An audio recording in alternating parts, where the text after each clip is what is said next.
శ్రీ వారాహి దేవ్యై నమః. వారాహి నవరాత్రులు 15వ తారీఖు మొదలయ్యి, మరి ఈ రోజు అంటే గురువారము 23వ తారీఖు ముగియబోతున్నాయి.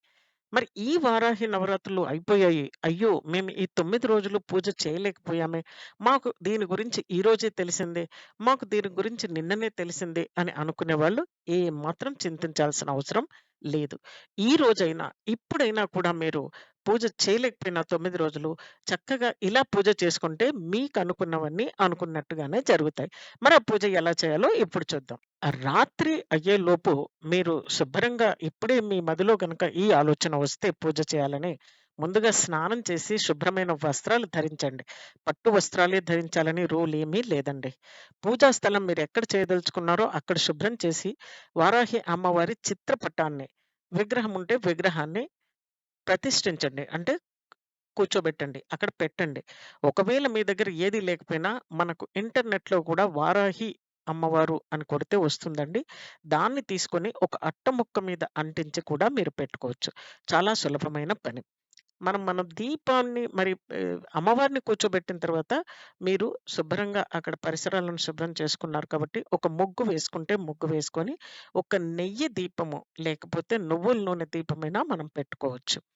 అలాగే శుభ్రంగా పసుపు, కుంకుమ రెడీగా పెట్టుకొని, ఒక టెంకాయ ఉంటే అంటే కొబ్బరికాయ పెట్టుకొని, పళ్ళు మనకు నైవేద్యానికి, అలాగే మనకి పువ్వులు ఎర్రని పూలంటే అమ్మవారికి చాలా ఇష్టం, శ్రేష్టం. లేదా పచ్చని పూలు. ఏవి లేకపోయినా ఉన్న పూలతోనైనా చేయొచ్చు. ఫలానా అనేదే కాదండి.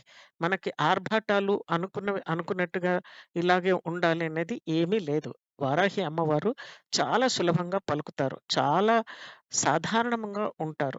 కాబట్టి ఆవిడ మీరు ఎలా కొలిచినా కూడా మీ వెన్నంటే ఉండి మీకు అన్ని శుభాలే చేస్తారు. పళ్ళు, నైవేద్యం పెట్టుకోవడానికి రెడీగా పెట్టుకొని, భక్తితో ఓం శ్రీ వారాహి దేవ్యై నమః, ఓం శ్రీ వారాహి దేవ్యై నమః అంటూ 108 సార్లు జపించుకోండి. అంత కూడా చేయలేనంటే మీకు ఎంత చేతనైతే అన్ని సార్లు మాత్రమే జపించుకోండి. ఇంట్లో ఒక బెల్లం ముక్క ఉన్న, కొన్ని పుట్నాలు ఉన్న ఏవైనా కూడాను మీరు నైవేద్యం పెట్టుకోవచ్చు. అంటే ఇప్పుడే మీకు తట్టింది మనసులో కాబట్టి ఇలా కూడా పూజ చేసుకోవచ్చు. ఓం ఐం హ్రీం శ్రీం వారాహ్యై నమః. ఓం ఐం హ్రీం శ్రీం వారాహ్యై నమః. ఈ మంత్రాన్ని కూడా జపించుకోవచ్చు. ఆ పూజ అయిన తర్వాత మీరు మీ కుటుంబ సభ్యుల ఆరోగ్యం, సుఖశాంతి, ధైర్యం, జ్ఞానం, ఐశ్వర్యం దేని కోసమైతే అనుకుంటున్నారో అవన్నీ మనస్ఫూర్తిగా అమ్మవారిని తలంచి, మనస్ఫూర్తిగా ఆవిడకి ఏం కోరికలున్నాయో అవి విన్నవించుకోండి. అమ్మవారి అనుగ్రహాన్ని ప్రార్థించుకోండి. చివరిగా హారతిని ఇచ్చి ఏ నైవేద్యమైతే ఉందో మీరు కూడా తినండి. అంతే. చిన్నదండి. ఎలాంటి పూజ చేసినా. మనము ఎలా పూజ చేస్తున్నాము, ఎంత ఆడంబరంగా అనేది కాదండి ముఖ్యం. మీ భక్తి, మీ శుభ్రత ఈ 2 ఉంటే అమ్మవారికి చక్కగా అయితుంది. మరి అమ్మవారిని మీరు ఈరోజే పూజ చేశాము, ఎలా తర్వాత అమ్మవారిని తీసివేయాలా, దాన్ని ఉద్వాసన ఎలా చెప్పాలి అనేది కింద మరొక వీడియో వస్తుంది. ఉద్వాసన చెప్పేది.